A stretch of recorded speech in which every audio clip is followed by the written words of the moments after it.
आर्यन स्पर्धा परीक्षा कट्टा या चॅनलवर आपलं सगळ्यांचं स्वागत आहे. आपण महा TETसाठी 23 नोव्हेंबरला जी एक्झाम होणार आहे महा TETची, तर त्या अनुषंगानं आपण अभ्यास करतो आहे. आणि हा सगळा हे जे सगळे प्रश्न बघतो आहे ना, तर हे सगळे प्रश्न आपले शालेय पाठ्यपुस्तकावर आधारित आहेत. ते पुस्तक वाचायची पण गरज नाही. या प्रश्नांचा जरी तुम्ही सराव केलात तरी ते पुस्तक वाचल्यासारखंच होणार आहे. तर हे सगळे महत्त्वपूर्ण पुस्तक आहे आणि ह्या पुस्तकातले सगळे प्रश्नांचं मी रिव्हिजन करून घेते. तर आपण आज बघणार आहेत गुप्त म्हणजे इतिहास विषय बघतो आहे. तर त्यामधलं गुप्त व गुप्तानंतरचा कालखंड बघणार आहे. तर त्यामधला पहिला प्रश्न बघणार आहेत आपण. गुप्त काळात वराह मिहिर यांनी प्रसिद्ध पुस्तक बृहत्संहिता हे लिहिले. बृहत्संहिता कशाबद्दल माहिती देते? तर खगोलशास्त्र, राजकीय, आयुर्वेदिक, आर्थिक याच्यामधलं पहिलं जे ऑप्शन आहे खगोलशास्त्र, हे बृहत्संहितेमध्ये खगोलशास्त्राविषयी माहिती आहे. दुसरा प्रश्न, गुप्त काळात श्रेणी ही कशाशी संबंधित होती? तर गुप्त काळात श्रेणी ही कशा संबंधित होतं? तर वस्तू व इतर व्यावहारिक गोष्टी याच्याविषयी संबंधित होती ती. प्रश्न तिसरा, खालीलपैकी कोणत्या गोष्टी गुप्त काळाशी संबंधित आहेत? क्लासिकल एज म्हणजे अभिजात काळ, गोल्डन एज म्हणजे स्वर्णयुग, ब्राह्मण धर्माचे पुनर्जीवन. तर ह्याच्यामधले तिन्ही ऑप्शन बरोबर आहेत, म्हणून आपल्याला चौथा पर्याय निवडायचे वरीलपैकी सर्व. तर त्यानंतरचा प्रश्न बघूयात आपण. सामंत पद्धत, जमीनदारी, जहागीरदारीबद्दल माहिती कोणत्या गुप्त शिलालेखावरून कळते?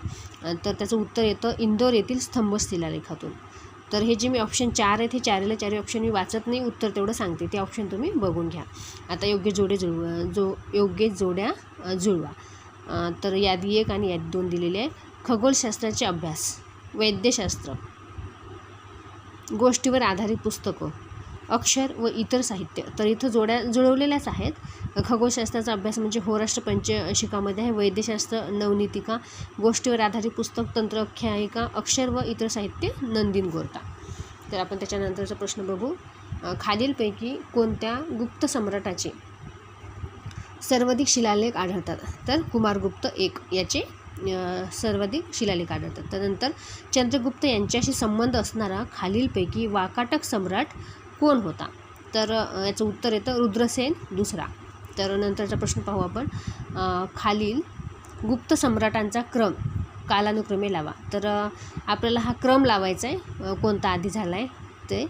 तर हे जे ऑप्शन आहे पहिला, तर हा बरोबर आहे. म्हणजे पहिल्यांदा घटोत्कच गुप्त झाला आहे, त्यानंतर समुद्रगुप्त झाला आहे, त्यानंतर चंद्रगुप्त दुसरा झाला आहे, मग कुमारगुप्त 1 झाला आहे, आणि मग नंतर म्हणजे शेवटी सगळ्यात स्कंदगुप्त झाला आहे.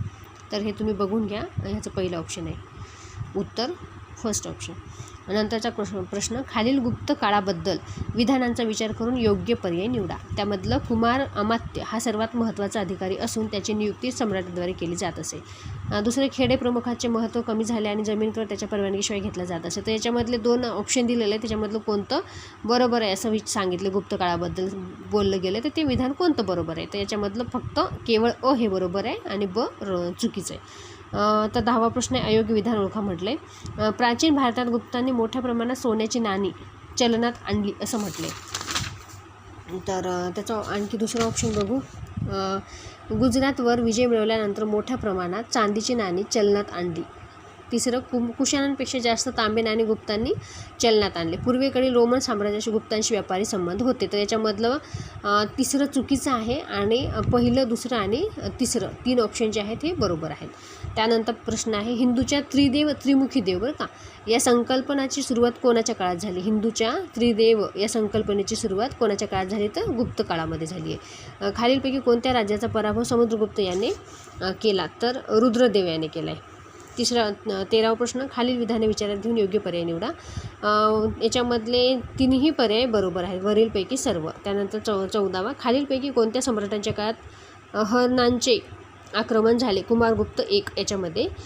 प्रशासकीय विभागाचे क्रम कसे होते हे क्रमानुसार सांगा म्हटले. तर हे 4 ऑप्शन दिले, त्यामधलं हे पहिलं बरोबर आहे, भुक्ती, विठिका, विठीग्राम. तर अशा प्रकारे आपण आज 15 प्रश्न बघितलेले आहेत. तर हे TETच्या माध्यमातून म्हणा किंवा TETसाठी खूप महत्त्वपूर्ण असे आहेत. हे सगळे शालेय पाठ्यपुस्तकावर आधारित. शालेय पाठ्यपुस्तक तुम्ही नाही वाचले तरी चालते. या प्रश्नांचं तुम्ही रिव्हिजन नक्की करा आणि आवडलं असेल तर नक्की लाईक आणि सबस्क्राईब करा. थँक्यू.